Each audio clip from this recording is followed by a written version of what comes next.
make decisions quickly, as soon as all the facts are available, and change them very slowly, if ever. Unsuccessful people make decisions very slowly and change them very often and very quickly. Now hear this statement again. Ponder over it. Copy it down on a separate piece of paper. Pin it up in some conspicuous spot where you will see it often. It is a very valuable key. So valuable, in fact, that if you receive no other ideas from this lesson, you will have received full value for your tuition. The way to develop decisiveness is to start right where you are with the very next question that you face. Make a decision. Make any decision. Any decision is better than none. Start making up your mind. The sixth advantage, it inspires the cooperation of others. Not only does definiteness of purpose develop confidence in your own integrity and character, it attracts the favorable attention of other people and inspires their cooperation. A definiteness of purpose does indeed inspire the cooperation of others. The man who knows where he is going and is determined to get there will always find willing helpers along the way. The seventh advantage, it prepares the mind for faith. The greatest of all benefits of definiteness of purpose is that it opens the way for the full exercise of the state of mind known as faith. It makes the mind positive. It frees it from limitations of fear, doubt, discouragement, indecision, and procrastination. Doubt usually results in alibis and excuses or apologizes for failure. Remember, success requires no explanation. Failure permits no alibis. The eighth advantage, it provides a success consciousness. Definiteness of purpose provides one with a success consciousness and protects one against the influence of failure consciousness. Your mind becomes sold on succeeding and refuses to accept the possibility of failure. The second big idea behind all this is this. All individual achievements are the result of a motive or combination of motives.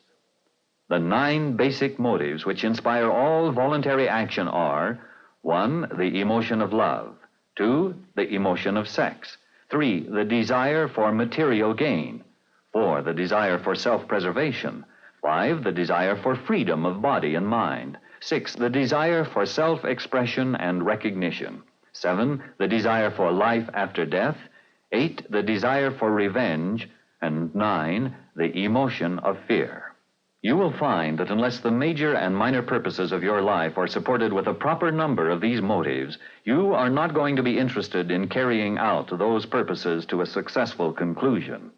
The more positive basic motives that you have urging you on, the more likely you are to get in touch with the subconscious mind and to draw the power of infinite intelligence. The first motive. The first motive is love. The greatest of all motives is love. Love is a psychic force related to the spiritual side of man. When I speak of love, I have reference not merely to the physical attraction. I mean love in its bigger, broader sense. Love is the greatest and most powerful motive known. There are many kinds of love. Love of self is the lowest order, for it implies selfishness. Love of truth or principle is the highest, for it is based on righteousness.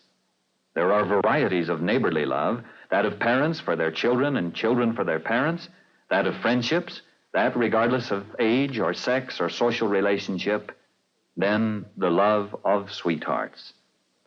Generally speaking, there can be 3 different attitudes and expressions of one's love. 1, the labor of love, work which you enjoy doing, which brings forth your best of creative efforts.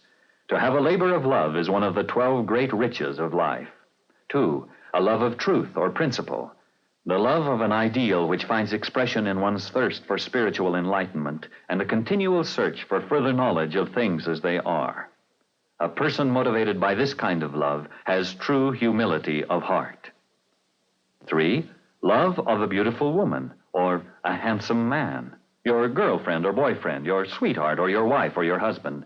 In this type of love, there are at least 3 basic ingredients. A, physical attraction. B, affectional response. C, intellectual and spiritual companionship. It is only natural for a person to put forth extraordinary effort and his finest talent to please the object of his affection.